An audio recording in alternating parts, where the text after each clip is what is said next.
how do we configure this advanced OSPF area type? And it truly is an advanced area type, this NSSA. Well, we're going to do something that is really equivalent to area to stub or area stub. We're going to say NSSA. This sets the stub flag. So all routers need to know that they are part of this type of area. And this says, please filter type 5 LSAs, but allow and expect type 7 LSAs through you. Then we have the command that we do on the area border router. The command tacks on default information originate. What this tells the router is, hey, you are the area border router. This is a little unusual because normally OSPF routers know that they're area border routers. But somehow we are losing intelligence here, at least syntactically. So what we have to do is we have to say, you are the area border router. And this is the command that does it.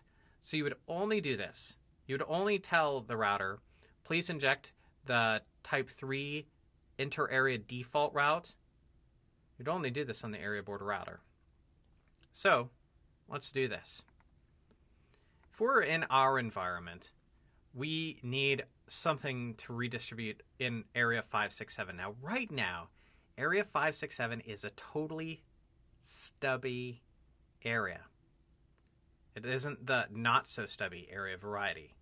So if I do a show IP protocols, I am running as a stub area. Now we're going to say, I want to do some redistribution. I want to make router 7 an ASBR. Not because I want to, but because I have to. There's some routes on area 7 or router 7 that need to flow into the rest of the autonomous system. And let's say these are new routes. These are new networks, and I added these. So I added some. If I do a show IP interface brief, I've got those 4 networks, okay? Skipped 193, but that's not a problem. And I advertise those into EIGRP. So EIGRP knows about them. So we'll do a show run section EIGRP.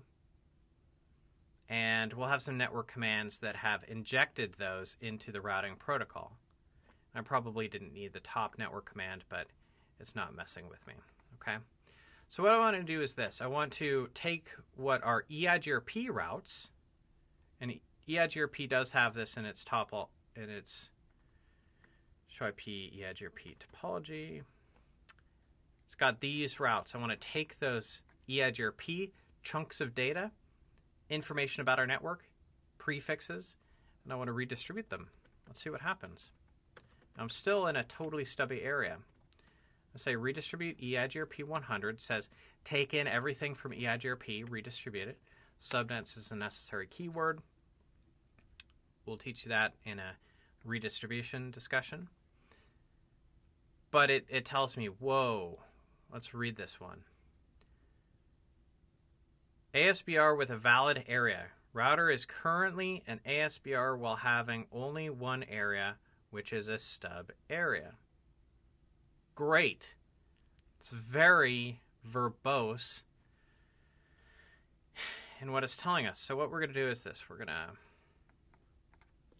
say no area 567 stub no summary. I do recommend removing the old area configuration and then starting fresh. I recommend that because I've run into some problems there, okay? Not today, but I've run into problems where I think it's better to just start clean. So I'm going to say NSSA, and I need that default information originate, and I'll just copy that. Oh, really? Oh. You see, I removed this, but all I did is I removed the no summary argument. This is what I'm talking about right here. Just this funkiness where you have to remove, and I'm going to go to R6 because that's going to burn me on R6 also. Okay. Interesting. So now I'm going to do up arrow. That's the command I want on the area border routers. We're not going to worry about cost. Just going to do that there. And I'm just going to do the NSSA.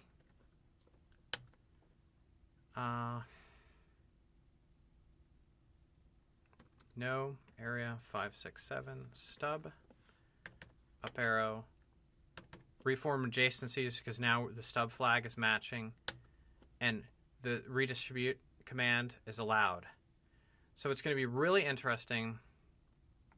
That's what we see. We're going to see those external routes. Those external routes are coming in from R7. They're coming in from R7.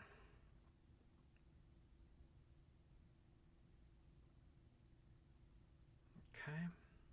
So we are able to perform redistribution on an ASBR within something behaving like a stub. Now, I will say this. If you're on a different internal router, my topology doesn't really support this, but if you're on a different internal router, the type 7 LSA information shows up as N1 or N2.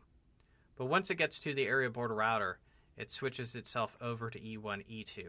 And that is why we're seeing them as E2s here instead of N2s, which they would have been if there was just one extra hop and we could evaluate them as they were flowing through. So we have successfully configured an ASBR and not so stubby area.